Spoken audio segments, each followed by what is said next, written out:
A good Erev Shabbos. So the topic today is Hascholas Gemoro. How do we introduce our students to learning Gemara and give them the right foundation that's going to last with them and carry them through hopefully many happy, wonderful years of learning Gemara.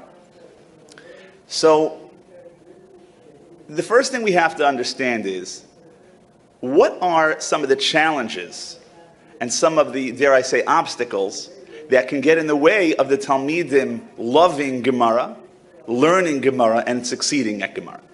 What is there about Gemara that separates it from so many of the other limudim that the Talmidim can struggle? So first of all, what is it? So many of our Talmidim, if we called them into the room and said, "Are you learning Gemara?" "Yeah." "What's Gemara?" I don't know.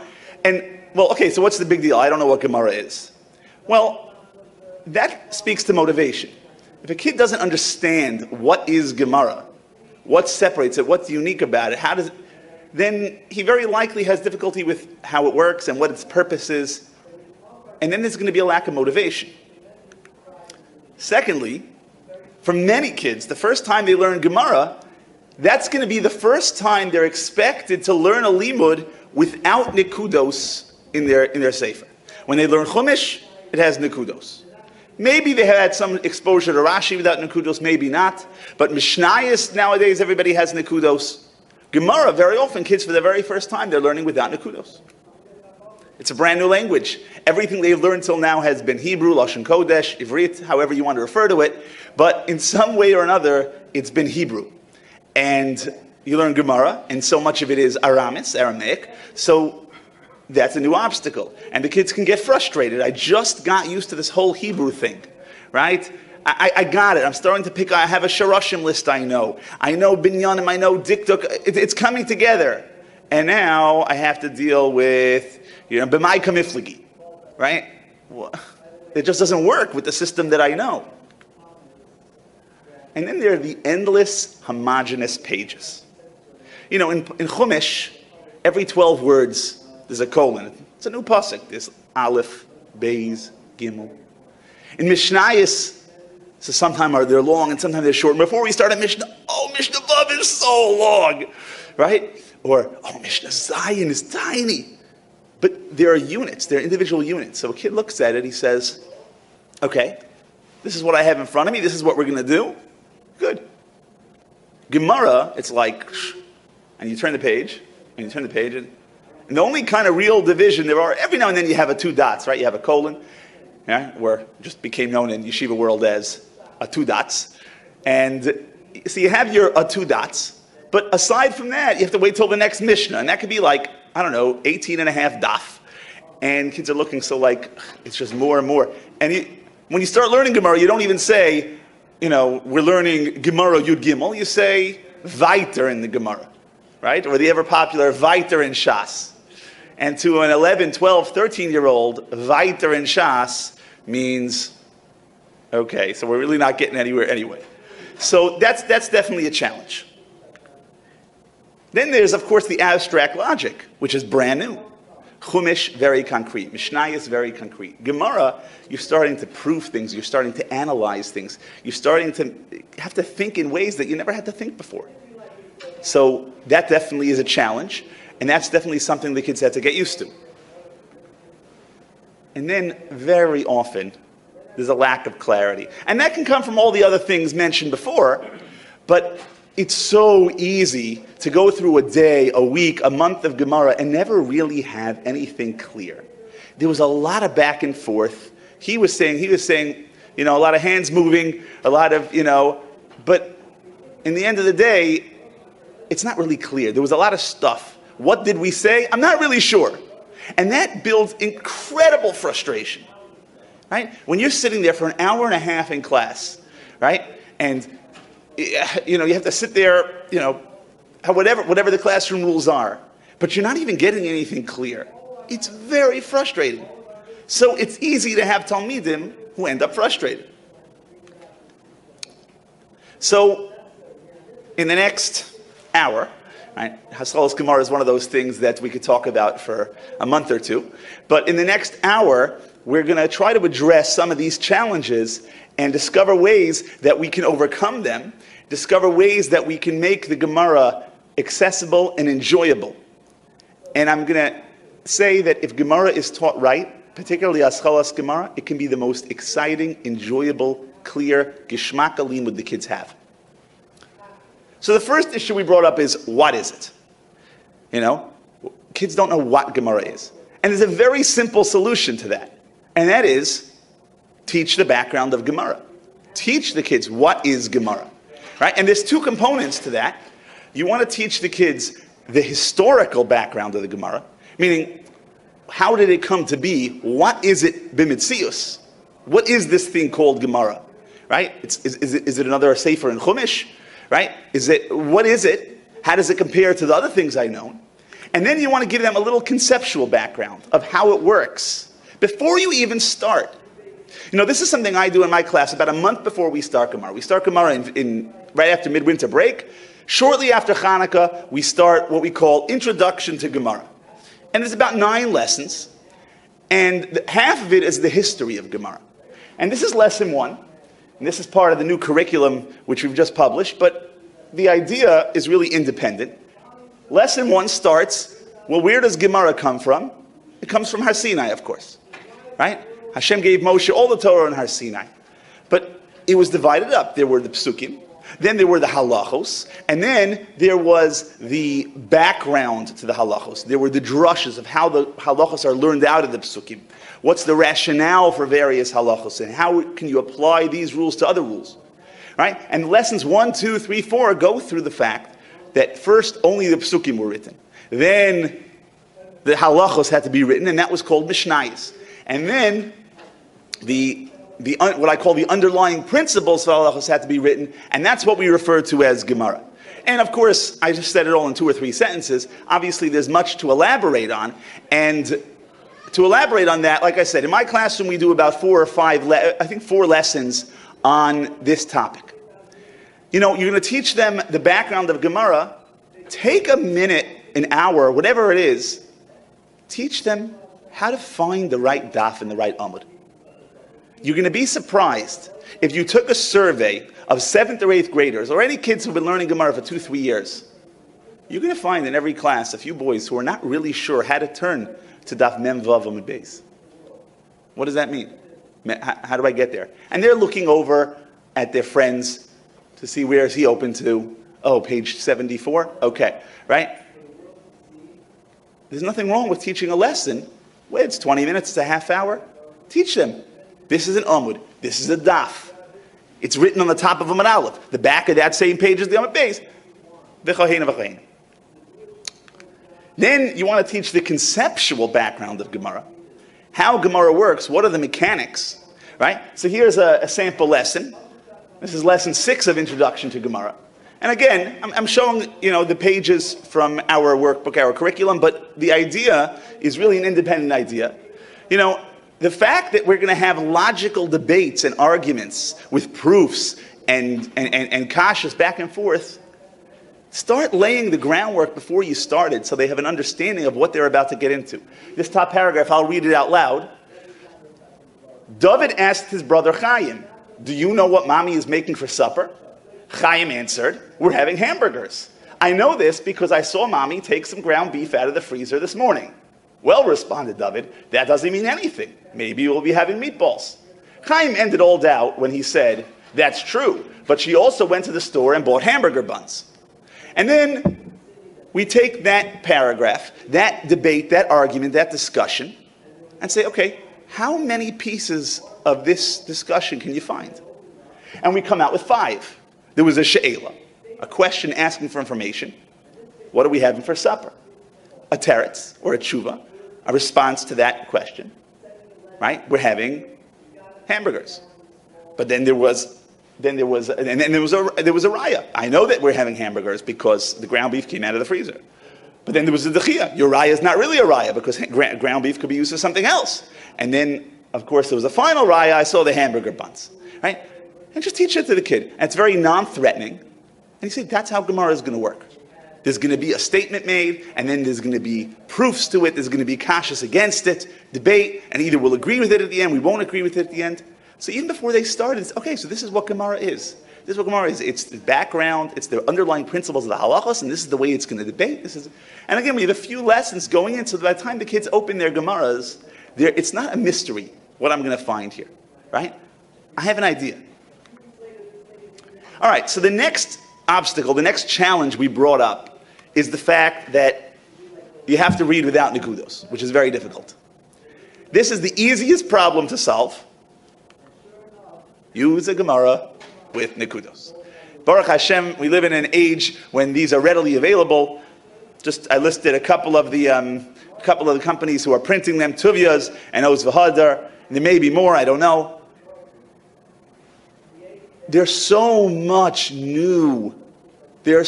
new skills that the kids have to learn when they're starting Gemara. How to think, how to teach Aramaic. The skill of reading without nekudos is valuable, but that could wait for another time.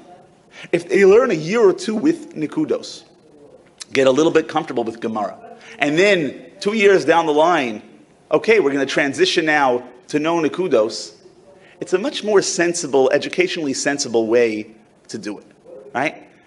So that's, like I said, it's the easiest problem to solve. Problem of no nekudos, get nekudos. All our problems should be that simple. Is there anything online? I don't know. But, I know in our yeshiva, for the first couple of years, I'm not sure exactly which grade we transition out, but the Svarim list, when they're told to get Gemaras, it says, get the Tuvya's edition, with nekudos. And that's what they all have.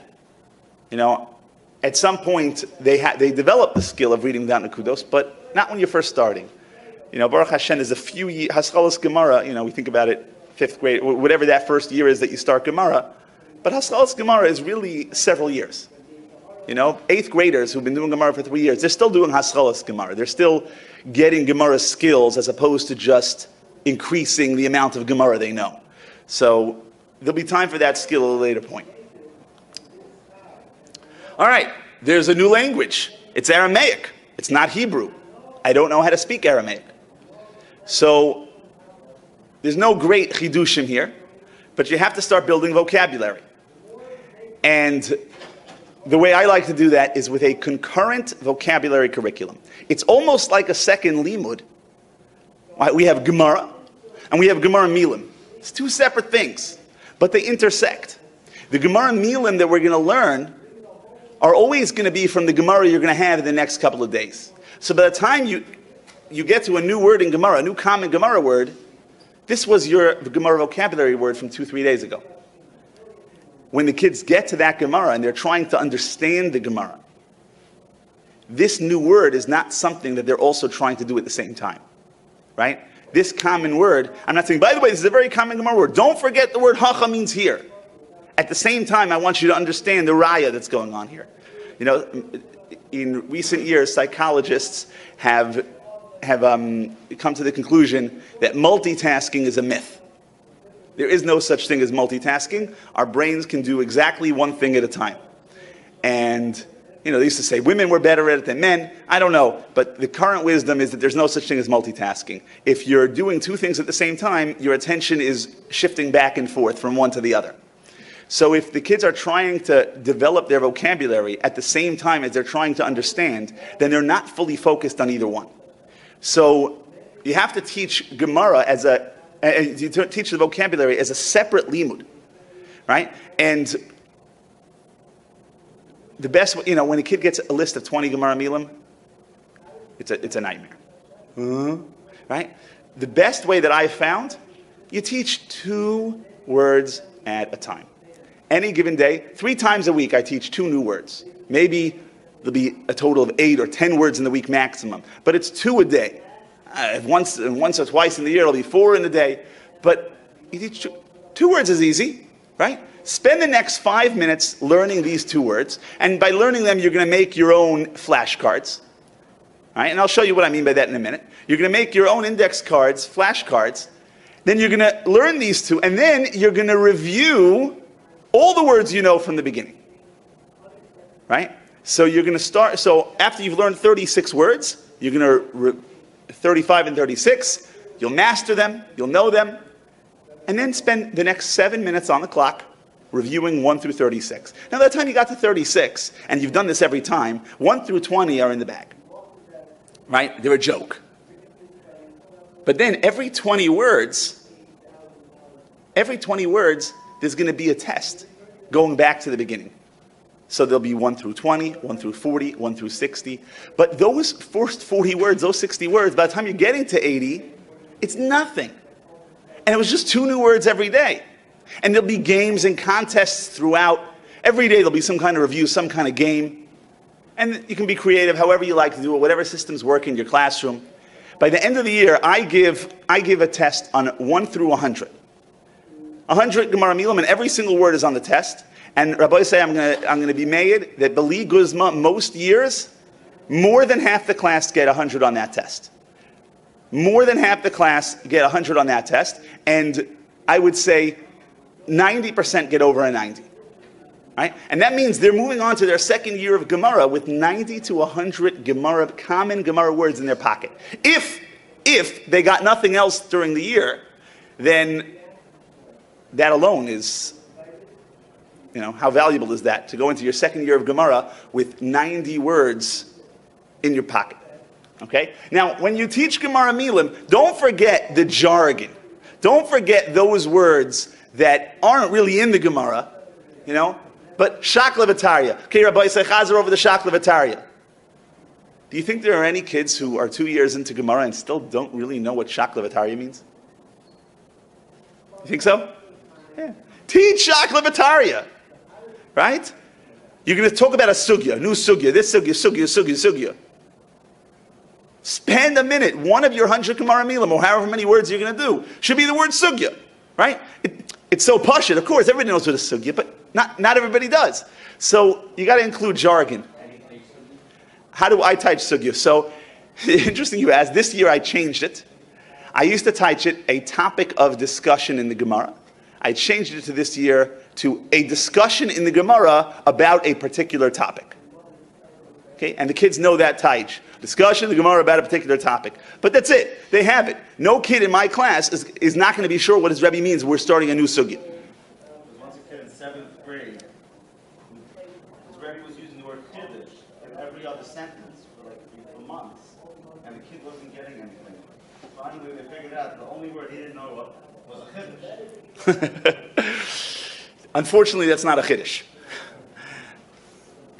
Why just 2 words a day? Why not like 5, 10? You're going to apply the word also, or just memorizing the meaning? Well, we're going to apply them in 2 days when those words appear in the Gemara. But why not 5 or 10? Because a kid's attitude to 5 or 10 new vocabulary words and a kid's attitude to 2 new Gemara vocabulary words is totally different. 2 words is easy. I don't want the kids to look at this as a mountain and cram it in and not really know it. You teach 2 new words a day and then go back and chazer all the rest. You may end up with fewer words over the course of the year. Like I said, 100, which is still nothing to sneeze at. But I can tell you that whenever the kids in the 7th and 8th grade know, whenever they come into my class for something, to give me something, whatever, if you walk into my class, you're going to be asked whatever Gemara vocabulary word, ilmole, and Rubam Kikulam could say, if it was to be, right? Because it's so manageable, right? 5 or 10 words is an avoda. 2 words is not. 2 words is easy. You could always add a club after class for an extra 5 words a week. You could. But sometimes less is more.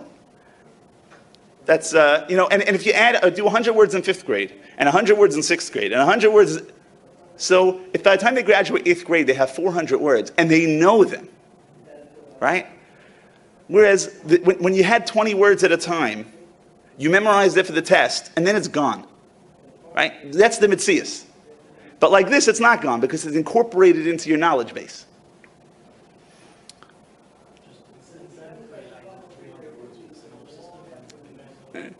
And they're 2 years older, and I do 100 in half a year. Mustama, you're working a whole year. Yeah. So I love the self-made flashcards. I have the kids bring in index cards with a box, and the index cards have lines on one side and they're blank on another side. We do, like I said, the constant reviewing games. And here, and there's incentives. So my incentives are that the test at the end of the year on 100 words, you get a gift certificate to Tuvias. Right? We're in Muncie, so Tuvias is the place. And if you get, every point over 80 is 50 cents, every point over 90 is $1, and you get 100, it's an $18 gift certificate. It's gewaldig. It costs a few $100s at the end of the year. I get a sponsor, and it's wonderful. And the kids really are motivated. And when the incentive is a sefer or something like that, matov manoin.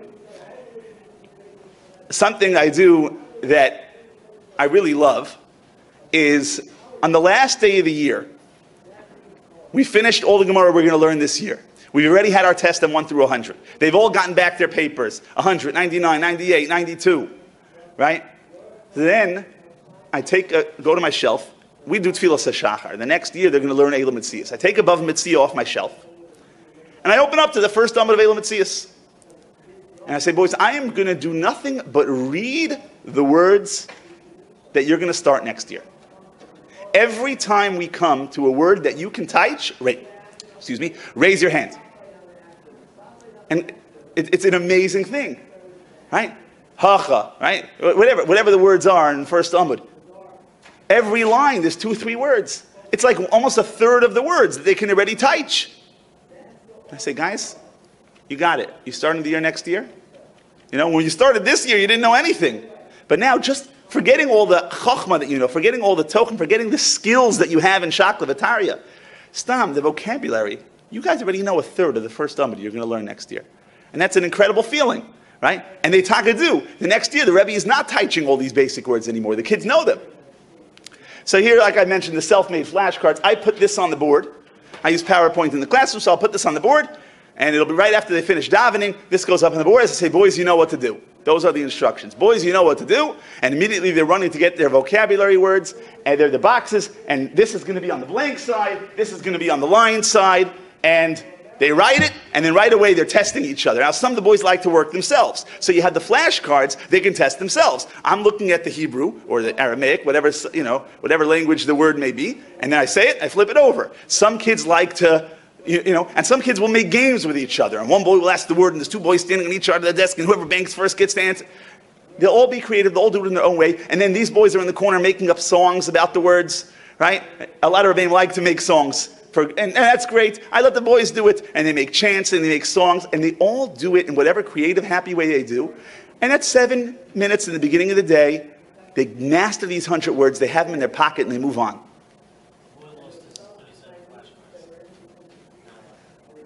So what happened? Oh, the question was, what happens if a boy loses his flashcards? So if a boy loses his flashcards, what's going to happen is he's going to rewrite them, because those flashcards were precious. I don't have to say, you have to rewrite them, right? I lost my... First of all, they don't lose their cards. If I would give it to them, if I would print them out and give it to them, it'd be gone. But these were handmade. These are my key. This is my hatzlacha, right? Their cards are precious, and they have their own boxes with their names on it, and they really take the time to write it meticulously. It's important to them. So I can't remember, in the 10 years I'm doing this, I can't remember how many times a boy lost his flashcards. But if they would, they would rewrite it. And sometimes I'll tell you, after the first 20 cards, this happens to me every couple of years. I have 1 or 2 boys who do this. Rebbe, I'm not so happy with it. I want to write my cards more neatly. And on their own, they'll just rewrite them anyway. The cards are precious to them.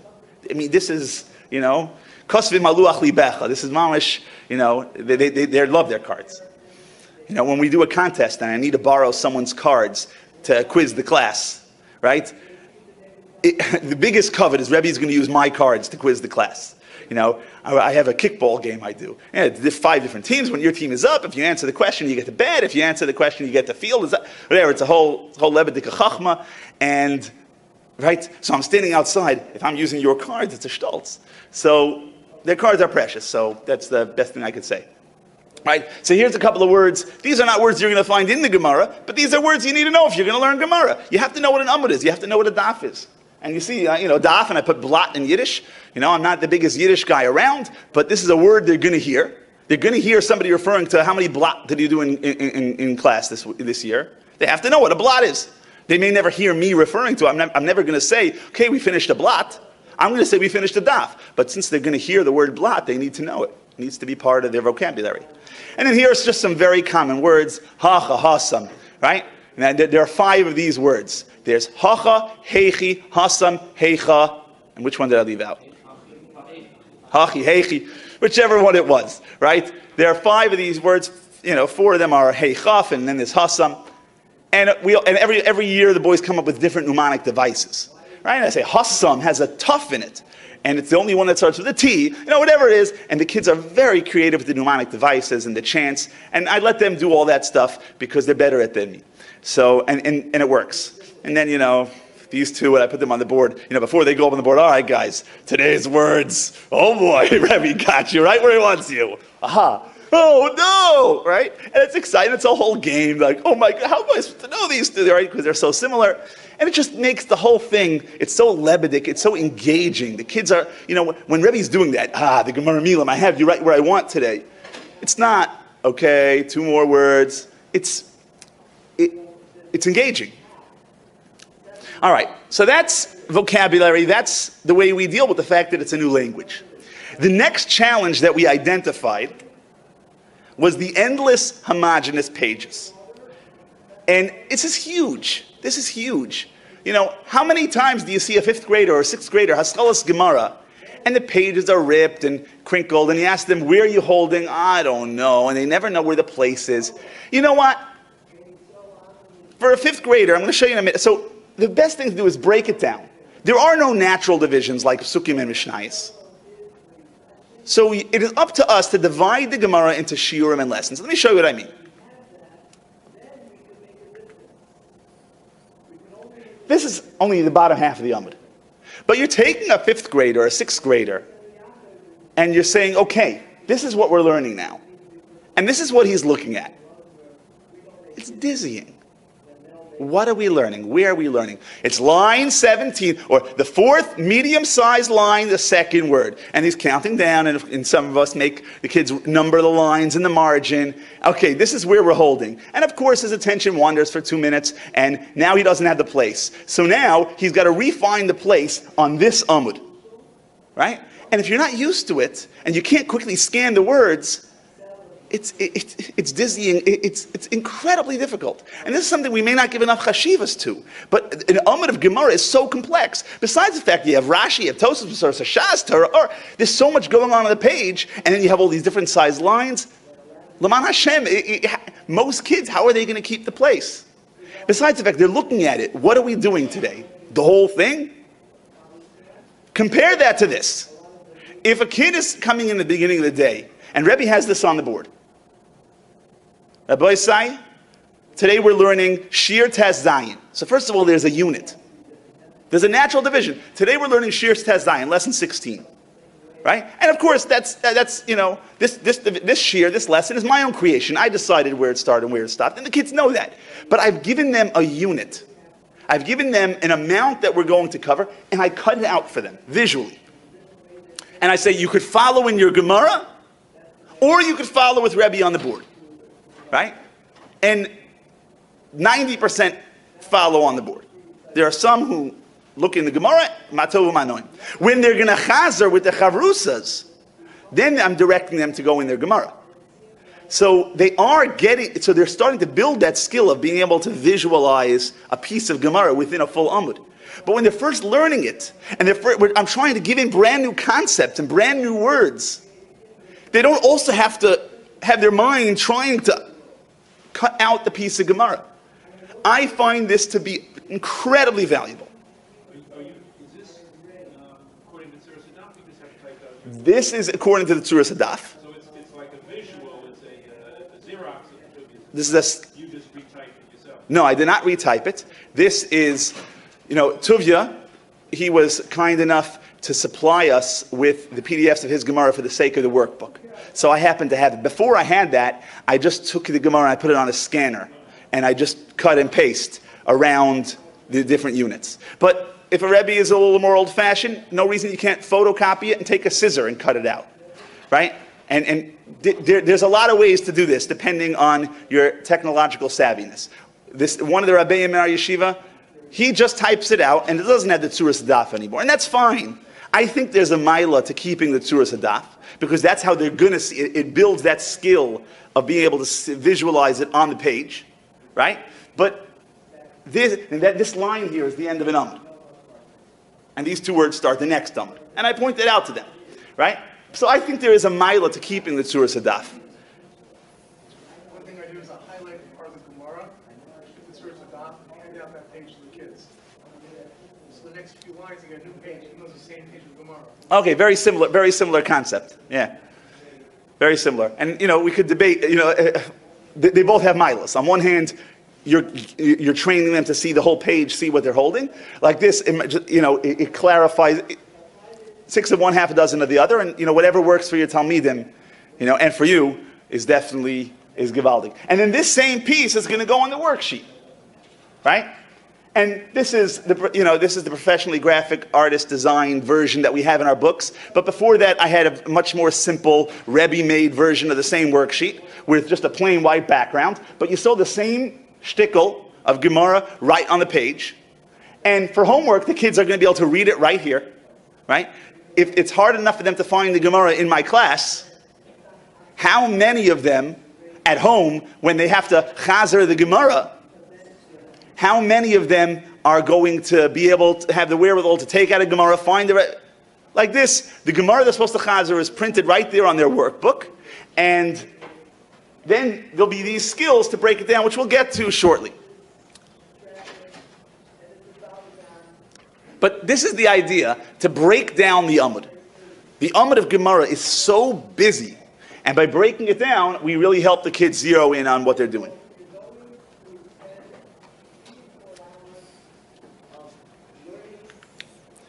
All right, now we get to what's probably the biggest topic, and that is the fact that Gemara is abstract logic. It's a new way to think. You've never had to think this way before, and how do you work with that? I'm going to ask a tiny favor. I know the books are visually incredibly engaging, but if I could just ask, if we could look at them afterwards this way, because I just want to give this over here. We have the abstract logic, and you have to break it down. So the first thing you need to do is make sure that everybody in the class knows the background information of the Gemara. And I don't need to spend too much time on this. I think that most of us probably understand that very often a discussion of Gemara is going to assume some prior knowledge that not every elementary school age kid has. And therefore it's very important that information be given before you start the Gemara. And that goes back to the fact that, like I said, multitasking has been found to be a myth. So when you're supplying that information midstream and then expecting the kids at the same time to be able to incorporate it into the Shakla V'Tarya, you're telling them to do two things at once, which they can't do. And this includes learning any freestanding parts first. If there's a brisa, depending on the nature of the brisa, before you learn the Gemara, teach the brisa. There's a brisa in the Gemara. Say, Rabbi said we're going to learn a brisa, and teach the brisa the way you would teach a Mishnah. And don't be afraid to spend 20 minutes teaching a brisa. Or if it were 45 minutes, depending on... Teach it like you would teach it if it was a limud bifnei atzmo. This brisa is the limud. Teach the brisa. Then later, when you're going to bring it back and explain how this brisa is a raya, they're not going to get confused. Wait, what are we proving here? This brisa. We were discussing this in the Gemara. Do you see how this brisa proves that point? You're only doing one thing at once. First, the brisa, then you incorporate the brisa. You're not multitasking, right? So and I'm going to show some examples of this a little bit later. The same thing is when the Gemara quotes a Mishnah. The Gemara quotes a Mishnah, teach the Mishnah, learn the Mishnah, know the Mishnah. Then, if the Gemara has a little story that's made to prove a point, Ki ha de Reb Yosef, that he did such and such, right? First teach the story. Rabbi Yosef, we're going to learn a short little story about Reb Yosef. He went to... Okay, now let's come back to our sugya. Okay, we put the sugya on the side. We learned the story of Reb Yosef. Now we're going to come back. We're going to learn the sugya. Do you see how? Can you see what the relevance of the story of Rav Yosef is to our sugya? When you learn these separate pieces, you're learning it outside, or are you actually going inside and say, okay, here's the Bryce, we're going to learn this as Dr. B'nai, or do you just tell them over, So the question was, if I understand correctly, when we learn the freestanding material in advance of the Gemara, do we learn it inside or just conceptually outside? And I usually do it inside. They're going to have to learn to teach and read this brisa anyway. So why do it twice? Right? So, and again, if I would only teach it outside and then the reading of the inside came at the same time as the Gemara, I'm weiter expecting them to multitask. Learn how to read the brisa while also incorporating it into our sugya. That's still two things at once. Not always will it be over here. And when the Gemara says the Reish and the Sefer, so you'll go back to wherever the mission is, wherever the Bryce that teaches the entire thing. If it's relevant, yeah. And if it means spending an extra day on this piece, I'm fine with that. On your board, or are you giving them sheets on? You know what? In the 2.5 daf that I teach, that's not really so negeya. What would I do? You know, I would do whatever worked best for my talmidim, and that's of course what we all should do. Oh, and the same thing applies to psukim. You know, there's one piece of Gemara in Tfilas HaShachar where the Gemara has a brisa which quotes 6 psukim. Right? Because we learn out Shachar's Mincha Marav, a pasuk by the office, 6 psukim all throughout Tanakh. Mamish, Torah Nebiim Ksuvim. Rabbi Isai, come and talmidim. Right now, you know what we're going to do? Rebbe is going to teach you 6 random psukim. What? Yeah, we're going to learn 6 random psukim. And I'll spend 2-3 minutes on each one. And I'll give them background. You know, there was a great Navi, Yirmiyahu HaNavi. And he lived at the end of Bayis Rishon. But, boys, I have to tell you, Yirmiyahu. By the way, you see the sign on the wall where we have the Svarim Tanakh? Yes, that Yirmiyahu HaNavi. The one who wrote Sefer Yirmiyahu. Right? You see it in Nevi'im Achronim, second one of them. Okay. He lived at the end of the first base of Mikdash. Oh, Rebbe's telling us a story. And he had a very difficult life. Hashem gave him the shlichus to tell the Bnei Yisrael to do tshuva. And they never listened to him. Rabbi said they even threw him in prison. Things got so bad that Hashem even told Yirmiyahu HaNavi to stop davening for Klal Yisrael. Can you imagine how bad that was? And let's learn this pasuk. V'ata.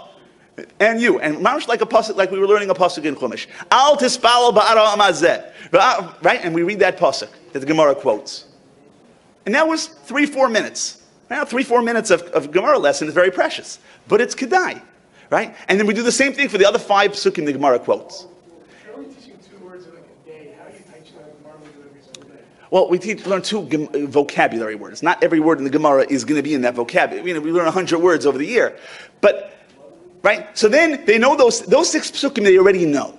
Now we're going to say, okay, Rabbi Isai, now we're going to have the raya, right? We had a machloikes where the tefillas came from. Now we're going to have the raya that the tefillas came from the avos. And here's a brisa that, right? And we learn through the brisa.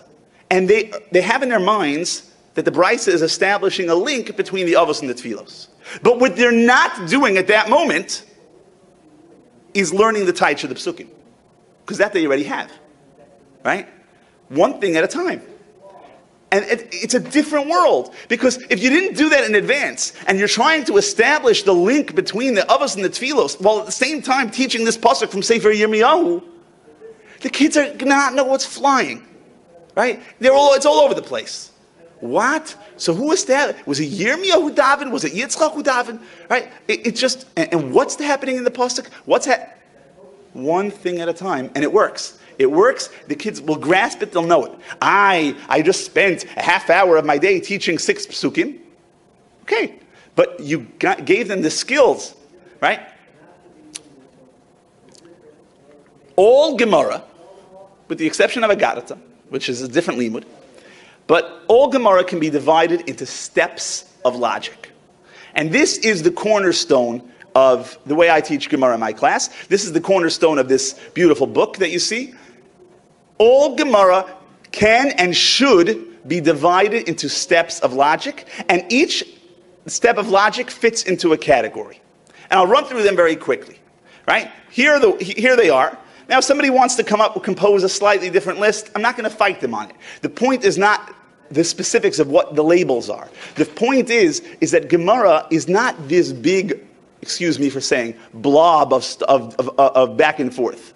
It's a very organized sequence of steps, of logical steps, right?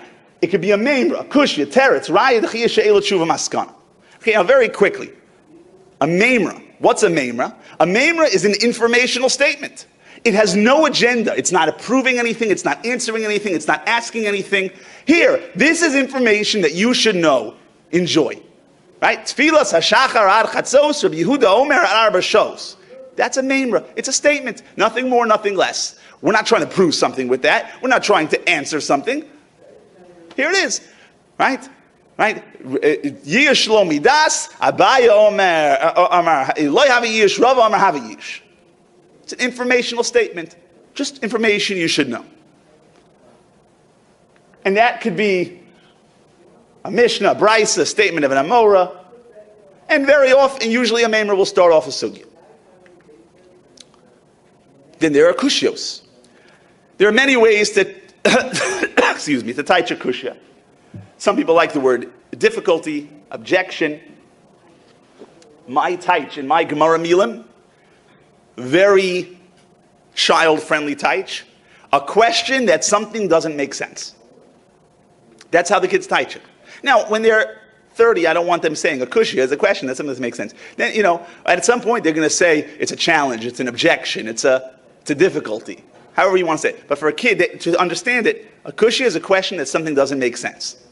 And it's either based on logic or it's based on a statement of a Tana. And back in Introduction to Gemara, we already learned, they already have this concept cold, that an Amora can't argue with a Tana. So if you have a statement on a Tana that's keneged an Amora, that's a kushya. That makes no sense. He can't do it.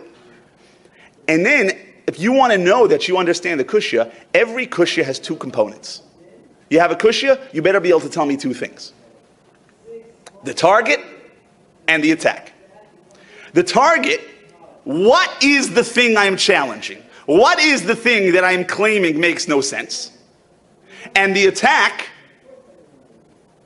what makes no sense about it? Tell me why it makes no sense, right? If I want to know, you understand the kushya? Yes, Rabbi, I understand the kasha. Okay, what's the target? The target is the fact that the Mishnah said that tfilas hashachar ad chatzos. And what's the attack? The attack is that the Brisa says klar that you have to daven right by Hanetz Achama. Right? So it's a target and attack. It's neat. It's not out there. It's not like rant. It's a neat thing. There's an objection here. We're saying this makes no sense because of that. Kushya. Teretz answers the kushya. Usually by correcting a misconception. You had a havamina. You know why you thought it made no sense? Because you incorrectly believed X, Y, and Z. You incorrectly thought that the Mishnah, that the Brisa that said that you have to daven Haron Tzachama was the halacha talking to everybody. No. The maskana is that it's only speaking for the Vasikin. Kitan Yahi Vasikin. Right? Do you understand the teretz? Yes, Rabbi, I understand the teretz. Okay. Tell me what was the havamina and what's the maskana? We had a kasha because we thought X, Y, and Z, right? A raya, the secret is that a raya and a kushya are really the same exact thing, just coming from a different angle. A raya is just the reverse of a kushya. A kushya saying, hey, this makes no sense because of X, Y, and Z. A raya says this must be true because of X, Y, and Z, right? So a raya proves to something based on the same thing, either logic or the statement of a Tana, could be a Mishnah or a Brisa. And again, it'll have the target, the thing that we are proving. What are we proving to be correct? And how are we proving it to be correct? A dechiyah says, whoa, what you thought was a raya is not really a raya. Right? Now, it doesn't attack the original statement, and this is a distinction that takes some time. The kids have a hard time distinguishing between a dechiyah and a kushya. Right?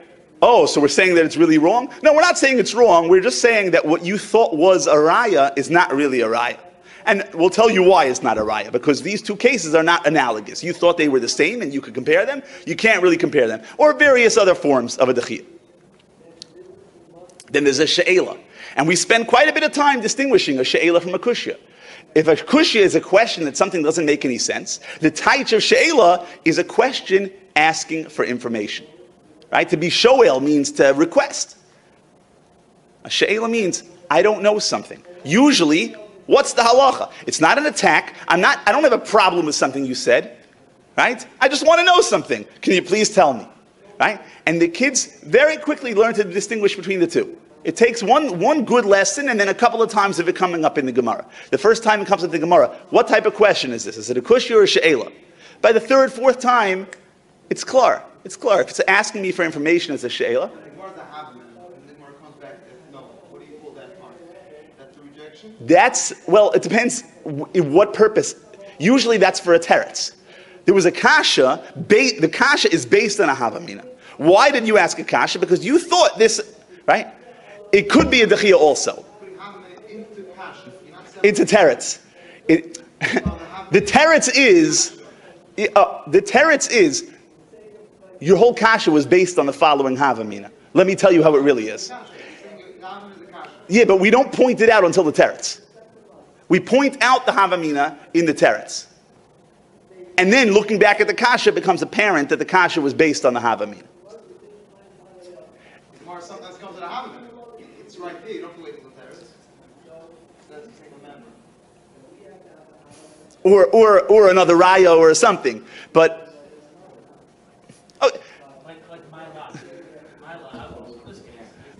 so you're right. Where it says Mayalav, the Gemara is giving away the thing that we're going to attack, right? Or Salkadai Dechamin, right?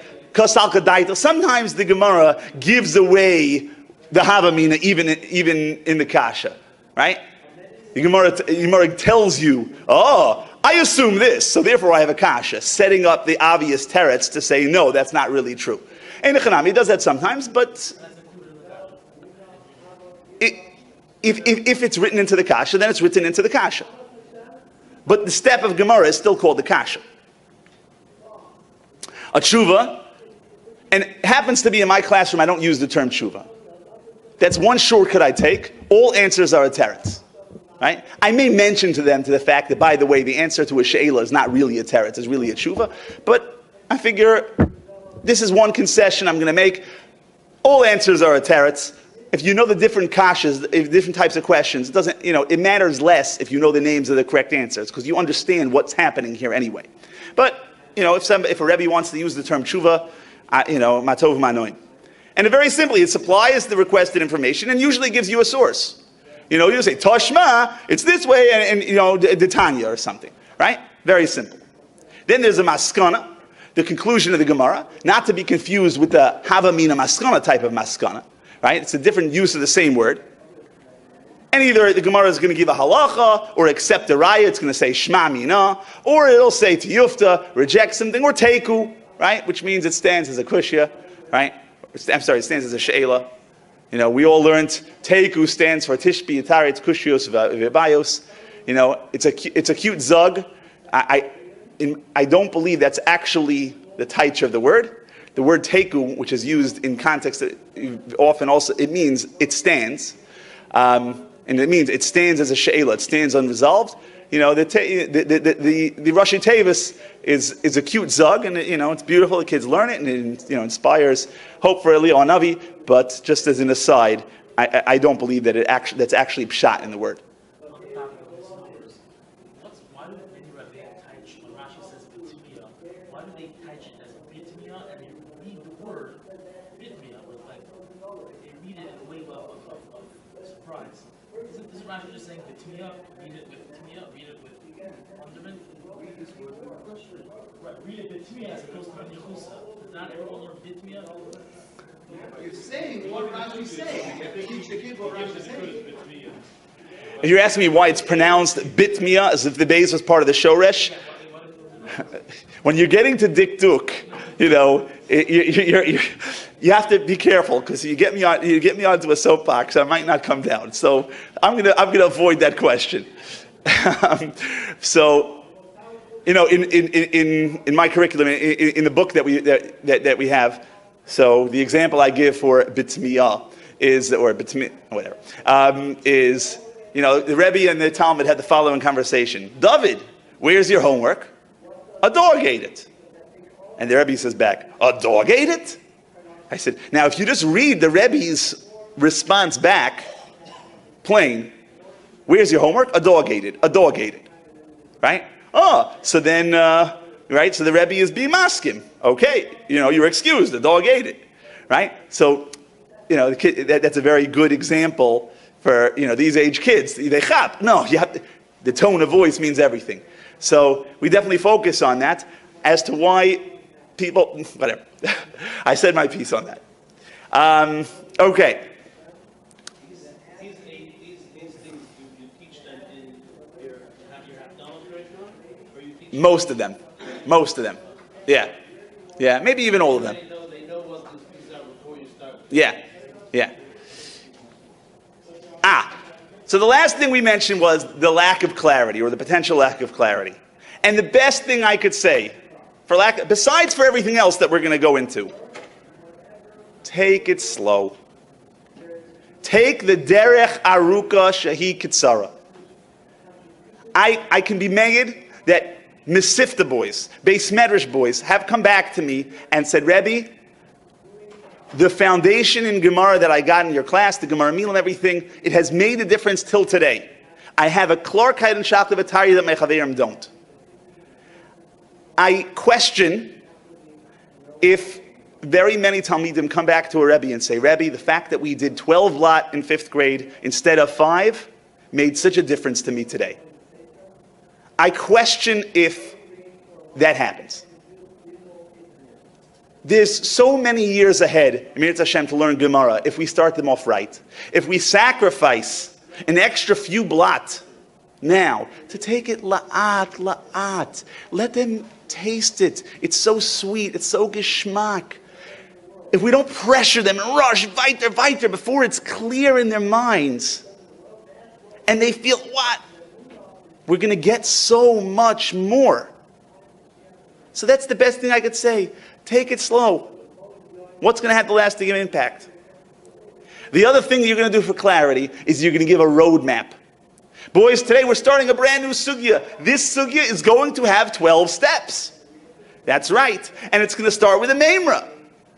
And now, after we learn the memra, we're going to start reading step number 2. And step number 2, I'm going to give you guys a chance to figure out what type of step it is.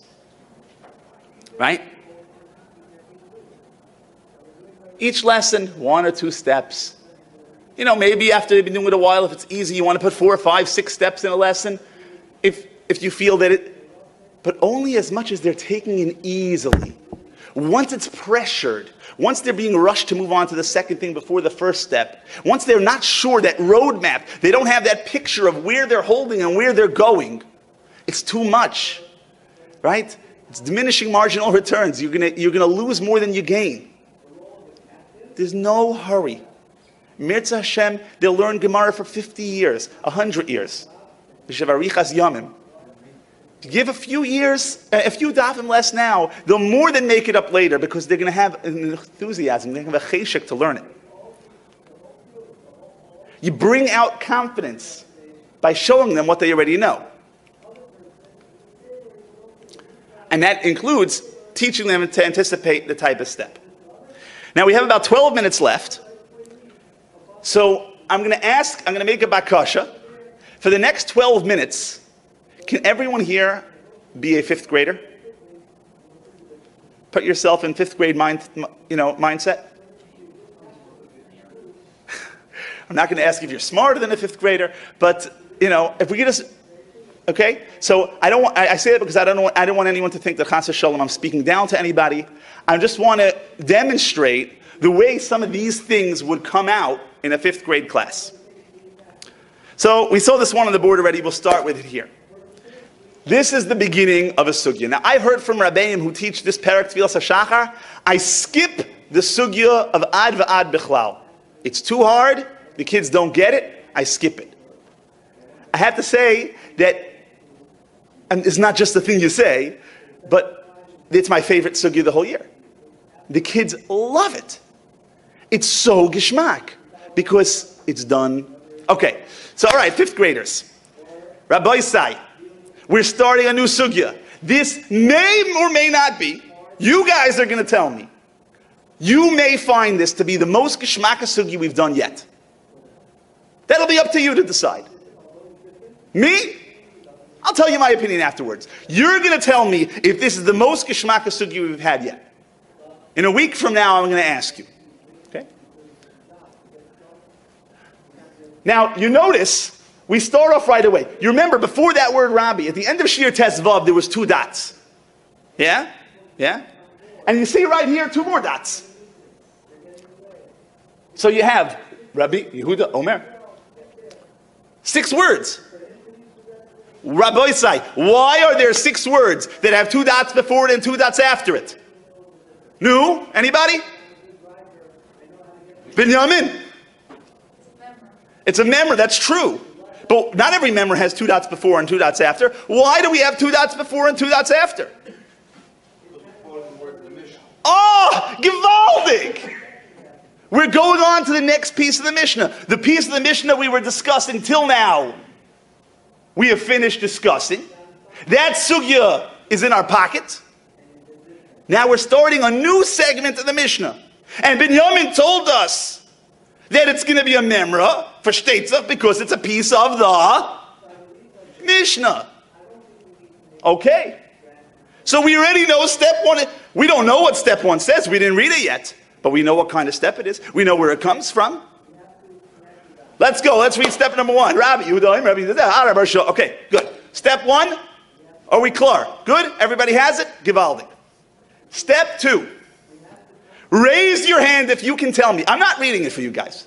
Raise your hand if you can tell me what type of step is step number 2. Right? Oh, Shloimi. It's a she'ela. A she'ela?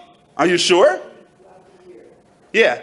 Really sure? Yeah, good. How do you know it's a she'ela? Because it says, Ibaya lahu.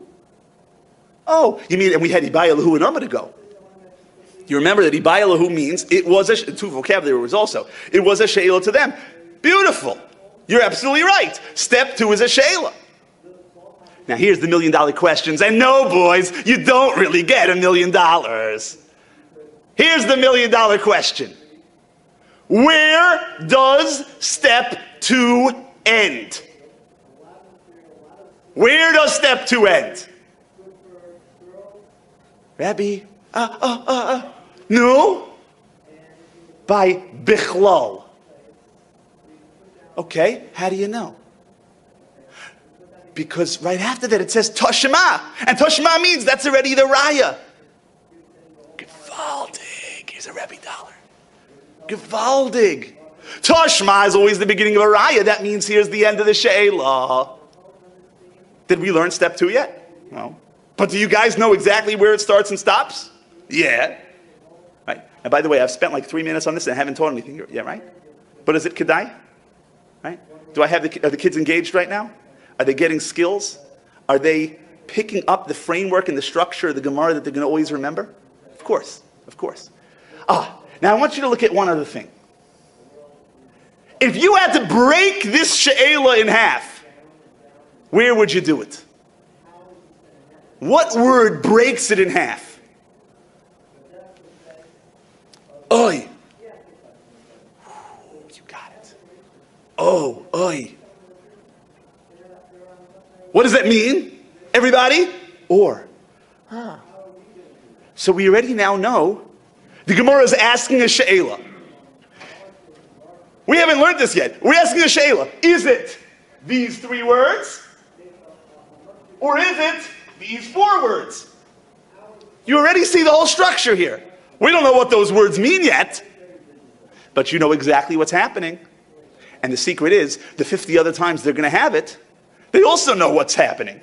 I didn't just teach them this, right? I taught them the next 50 times they're going to have it also. You know, the mashal I give is, you teach someone to bake a cherry pie. The next day they have to bake a blueberry pie. If they have no idea what to do, you didn't teach them how to bake a cherry pie very effectively. If you taught them how to bake the cherry pie effectively, and then they're told to bake a blueberry pie, they'll be able to just make the substitution. right? And that's what's going on here. This structure, they're going to have it 50 times. So did I spend 15 minutes of class without even starting the Gemara yet? Of course I did. Was it Kedai? Of course it was. No, but it's a word that they've had in Mishnayos. It's just a common word that they've encountered in their education many times. It's there. It might not be Vayomer, but I've never found a class that, Rubam Kekulam didn't know that word. If they didn't, so you make it a vocabulary. Right. The truth is, and we've had it in the Gemara. It is on Amud Aleph. It may not be a vocabulary word, but it appears in the Mishnah. But they have it in Mishnayos.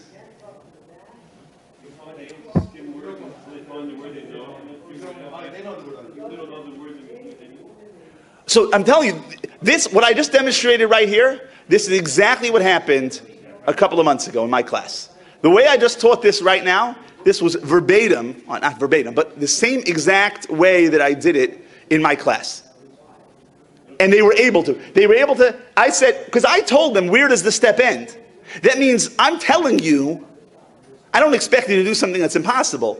I'm telling you there's a clue here. So they'll skim ahead till they see a road sign. They can do it. And especially, the first time, they might not be able to do it. But if you point it out the first time, again, this is the second time they had this sequence. Right? We had, in Amud before, we had the same exact sequence of words. But I'm reinforcing it every single time. Every single time. So that they get used to the fact, Ibaya lahu. I have a side question. What do you do if like 3 or 4 boys in your class learn this tomorrow with your fathers already? Do you teach it? So, do I still teach it? Or are they in class? What do you do with these kids? What do I do with those kids? So that's really a separate, that's a holistic question in education. They don't know the skills, they just know the Gemara. Right, right. So, and the truth is, they don't know the Gemara either. To be frank about it. They may, they may know what's about and have some ideas, but they don't really have a clarkite in the Gemara, right? When the fathers come to me and say, "Oh, you're starting the Gemara, which parak? Let me learn ahead with my son." I beg them, b'chol lashon shel bakasha, to not do it. I say, I have a great idea. We're learning the 4th parak of brachos. Do the 5th, do the 1st, right? So, I find that it doesn't end up being a big problem. That could be helpful when you're trying to get the kids involved. You have somebody that knows a little bit. You can say, How are the weaker third, the weaker group doing when you're giving this kind of lesson? Are they with you? 100%. Now, if there's a kid who is not focused when we're doing that, it's not because he's weak. Because nothing I did here is complex. Even the strong kids, the chiddush is that the strong kids are pulled in. And they're pulled in because it's so engaging. And of course, there has to be enthusiasm. You have to have your kishkas into it. But it's structure, it's logic. What's going to happen next? But nothing here happened. If a kid is not engaged here, it's not an ability problem. There might be an emotional issue going on. There might, there's other things at play. Am I going to say every kid is paying attention? No. But, if there's 25 kids in the class, and we're doing that whole thing, 23 of them at least are focused and locked in, right? So those 1 or 2, you have to deal with on a pratyistic basis. And again, so we'll go. But that's the point.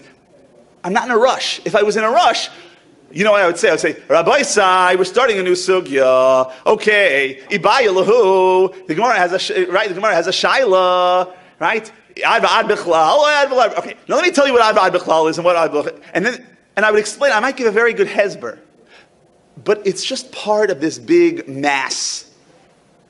I'm not pointing out the structure. They're not getting skills for the future, and there's going to be much less motivation, much less engagement, because what?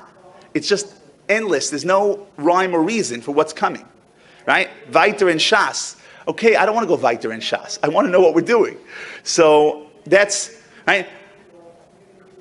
This is a sugya I just was working on this week, right? So again, okay. So the Gemara told a story with Rav. He went to the house of Geniva and he davened, and one of the things that happened was that Rabbi Yirmiyah bar Abba was davening behind Rav. And the Gemara said, Shema that mispalel Talmud achorei Rabbi. You see here that a Talmud is allowed to daven behind his Rebbe. And of course the kids are, well, why wouldn't a Talmud be able to? Okay, you'll find out. Okay. Boys, we're starting Shir Chav Tes. I am not going to tell you what step we're up to. You're going to tell me what kind of step this is. Let's see who can figure it out. V'Rabbi Yirmiyah. Okay, that's easy enough to teach. And Rabbi Yirmiyah. Heichi, vocabulary word. How? Ovid, vocabulary word. He did. Hachi, vocabulary word. Like this. Okay, let's teach it together. Rabbi Yirmiyah. Heichi, Ovid, Hachi.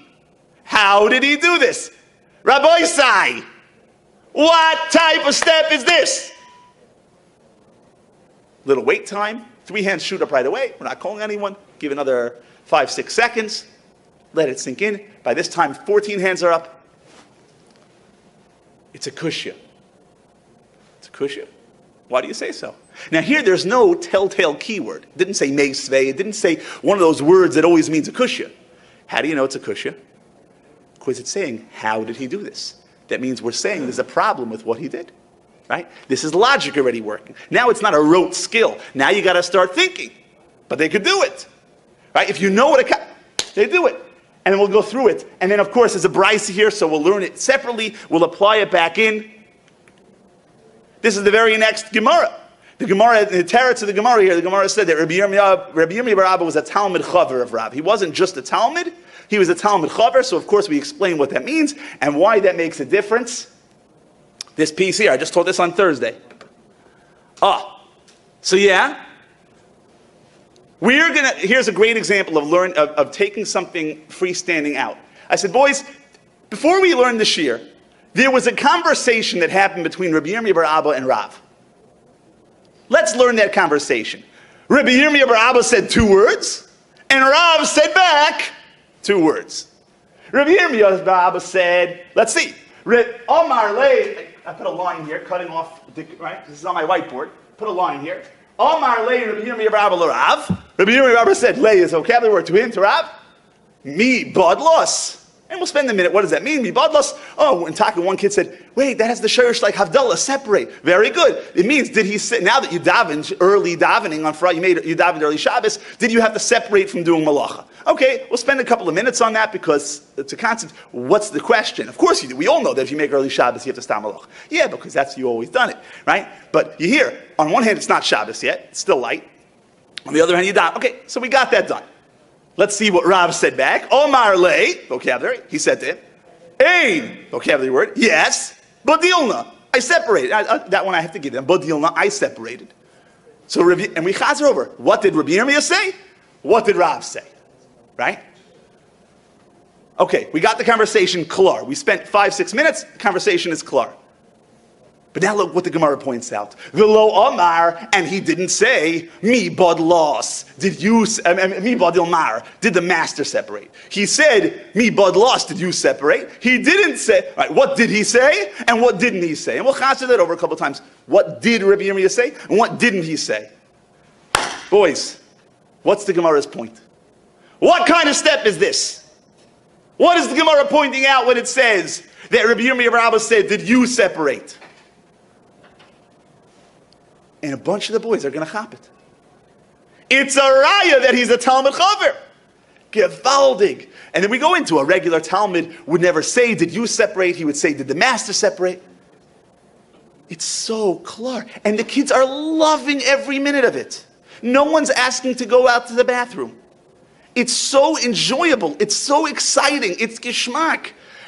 Everyone likes having their mind stimulated in the right way. Right? It's engaging. It's alive. And I can get it. I can succeed at it. It makes sense. Everything fits in just right. And when you teach like this, the Gemara is so exciting. Of course, a little hype also doesn't hurt. This is hanging on my wall. This is actually very high. This is the top of the whiteboard. Right? So about a month and a half before we start Gemara, we... right? And this is, I don't know if you see the picture. These are tear-off numbers, right? 44 days, and every day I forget to rip off the number. And the whole davening, And I know what he wants. After davening, Rebbe, what? Of course, I play it out. What? You didn't take down the number. Oh, you're right. And with a flourish, 43 days till we start Gemara. You know, and it's just something, that's just an outside thing. It just makes it exciting. It makes it, by the time the day gets there, they're bursting. We're in the teens, only 19 days left, right? So my contact information. I have an offer for everybody here. If there's any particular piece of Gemara that you'd like to schmooze about, how would we break it down into steps? What are the key words that we can pull out? I'm here for Shabbos. By this time, I assume everyone's here for Shabbos.